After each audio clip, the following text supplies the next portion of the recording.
नमस्कार, news plus देखना शुरू कर चुके हैं आप। मैं हूं आपके साथ में विरल।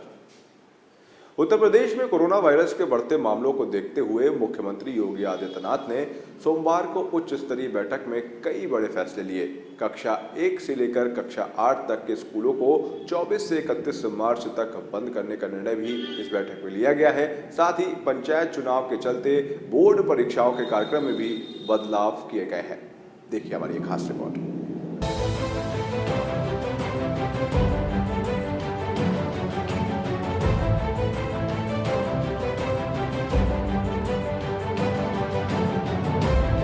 यूपी के मुख्यमंत्री योगी आदित्यनाथ ने कोरोना संक्रमण की रोकथाम को लेकर उच्च स्तरीय बैठक की।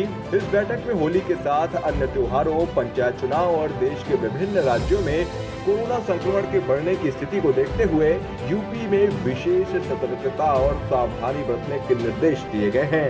सीएम योगी ने बैठक में कहा है कि कोरोना से बचाव और उपचार की व्यवस्थाओं को मजबूत करते हुए संक्रमण की स्थिति को रोकने के सभी उपाय सुनिश्चित किए जाएंगे। वहीं ग्रामीण इलाकों में प्रत्येक ग्राम पंचायत स्तर पर और शहरों में वार्ड स्तर पर नोडल अधिकारी या कर्मचारी की तैनाती के निर्देश भी योगी आदित्यनाथ ने दिए हैं। सीएम ने कहा है कि प्रत्येक जनपद में एक डेडिकेटेड कोविड हॉस्पिटल की उपलब्धता सुनिश्चित रहेगी। सीएम योगी ने बैठक में कहा कि बिना स्थानीय प्रशासन की अनुमति के कोई भी जुलूस, कार्यक्रम या सार्वजनिक समारोह आयोजित नहीं किया जाएगा। साथ ही कोविड वैक्सीनेशन का कार्य पूरी प्रतिबद्धता के साथ किया जाएगा। वहीं integrated command and control centre में प्रतिदिन कोरोना संबंधित समीक्षाएं अधिकारियों की ओर से सुनिश्चित की जाएंगी। इसके अलावा सीएम ने कक्षा 1 से 8 तक के सभी परिषदीय और निजी विद्यालयों में 24 से 31 मार्च तक होली के अवकाश के निर्देश दिए हैं। वहीं सीएम योगी आदित्यनाथ ने कहा है कि जिन शिक्षण संस्थानों में जहां पर परीक्षाएं आयोजित नहीं हो रही हैं, ये अवकाश दिनांक 25 से 31 मार्च तक होगा। सीएम योगी आदित्यनाथ ने कहा कि पूर्व निर्धारित परीक्षाओं को कोविड प्रोटोकॉल का पालन करते हुए संपन्न कराया जाएगा। साथ ही पब्लिक एड्रेस सिस्टम का भरपूर उपयोग करते हुए लोगों को जागरूक किया जाएगा। जागरूकता के लिए प्रचार प्रसार संबंधित सभी व्यवस्थाएं सुनिश्चित की जाएंगी। Bureau report, news plus. Bharat देश में प्रतिभाओं की कमी नहीं है। कभी कभी ऐसी घटनाएं देखने को मिल जाती हैं कि साहस, विश्वास कभी भी कहीं भी काम आ सकता है। आपके अंदर अगर विश्वास है तो आप कुछ भी हासिल कर सकते हैं। कानपुर के एक ऐसा ही युवा है जिसने एक कारनामा कर दिखाया है। कानपुर के यशोदा नगर के रहने वाले 12वीं पास 24 साल के वीरेंद्र शुक्ला ने अपनी मेहनत और लगन से उसने एक ऐसी इलेक्ट्रिक बाइक बना डाली है जो मौजूदा बाजार की किसी बाइक से कम नहीं है। ये इसलिए भी खास है क्योंकि इस बाइक में गियर भी लगता है। देखिए खास रिपोर्ट।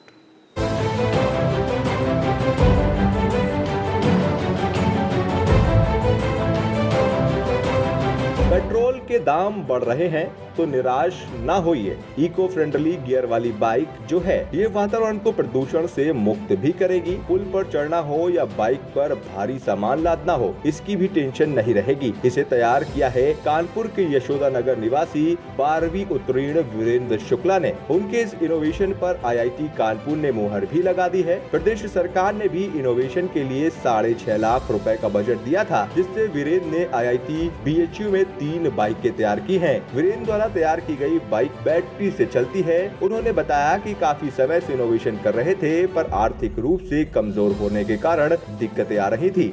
वीरेंद्र के मुताबिक IIT के मैकेनिकल इंजीनियरिंग विभाग के प्रोफेसर जे राजकुमार की टीम ने बाइक को देखा है। वैज्ञानिकों ने माना है कि बाइक में इनोवेशन हुआ है जो सफल हो सकता है। वर्ष 2018 में प्रदेश सरकार ने इनोवेशन को मानते हुए IIT BHU को 6.5 लाख रुपए का बजट दिया। बजट से बाइक खरीदी गई और नए तरीके से इनोवेशन कर गियर वाली बैटरी चलित इको फ्रेंडली बाइक तैयार की गई। पेट्रोल महंगा हो चुका है और इलेक्ट्रॉनिक बाइकों का जो चलन है वो तेजी पर है।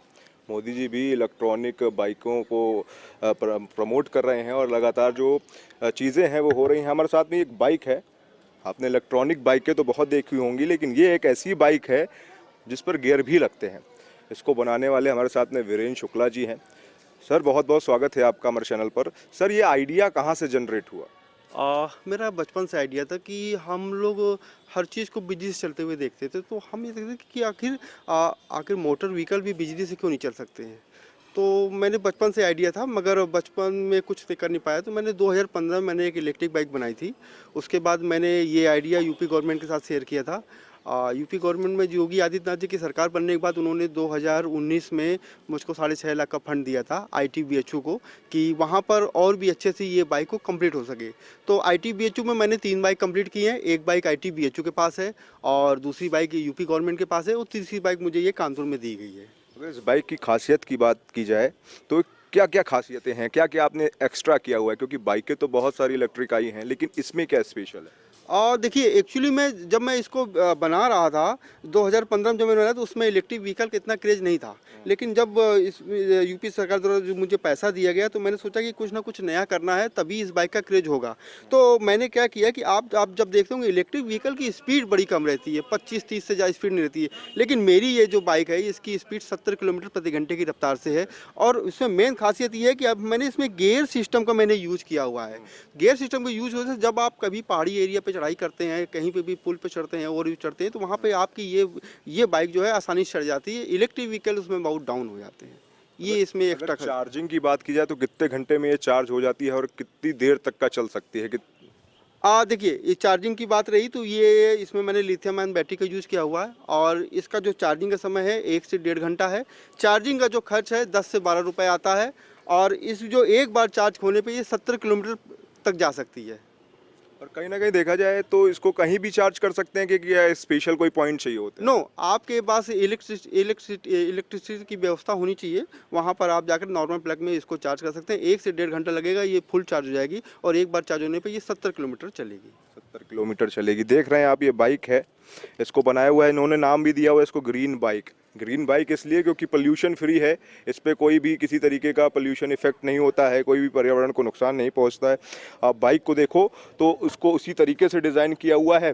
और यहाँ पर एक पेट्रोल के लिए आपने टंकी देखी होगी, लेकिन ये यहाँ पर आप अपनी पानी की बोतल रख सकते हैं, सामान को रख सकते हैं। तो ये पूरा इन्होंने ये सिस्टम बनाया हुआ है। और इस पर आप देख सकते हैं यहाँ पर ये गियर भी लग सकते हैं। बाकी जो आपने ई रिक्शे होंगे वो भी देखे होंगे, उनमें गियर नहीं है, लेकिन इस पर जो है गियर भी लग सकते हैं। और ये पूरी बाइक आप देख सकते हैं, और इस पे बहुत ही अच्छी तरीके से इन्हें वैसी ही बाइक आपको देखने पर लग रही होगी जैसी कि आम जो बाइकें होती हैं वो होती हैं। और इसकी चार्जिंग की भी इन्होंने बात की, कहीं पे भी आप पॉइंट लगा करके इसको चार्ज कर सकते हैं। वीरेंद्र जी, मैं ये जानना चाहूँगा कि फंडिंग की बात की जाए तो सरकार किस तरीके से आपको सपोर्ट कर रही है, और क्या अभी आगे क्या प्लान है आपका? फंडिंग की बात ये रही कि जैसे ही यूपी में योगी सरकार आई, उन्होंने इनोवेशन पे काम करना शुरू कर दिया, और PM मोदी जी का आत्मनिर्भर भारत का जो सपना है उसको हम लोग पूरा कर रहे हैं। फंडिंग की बात रही तो मैं काफ़ी कंपनियों से संपर्क किया, मगर अभी तक कहीं से फंडिंग की कोई व्यवस्था हो नहीं पा रही है। और मुझे उम्मीद है कि कोई कंपनी मेरे इस आइडिया को पसंद करेगी, और इसको हो सकता है कि मेरे सपनों को पंख लग सके। ज़रूर आपके सपनों को पंख लगेंगे, क्योंकि ये जो इनोवेशन है ये कानपुर के हैं और इन्होंने इसको क्रिएट किया है और इसको बनाया है। आप ये बताइए कि इसको बनाने में कितने साल का टाइम लगा? देखिए, जब मैंने 2015 बनाया था, तो मैंने इसको 3 महीने में कंप्लीट कर लिया था।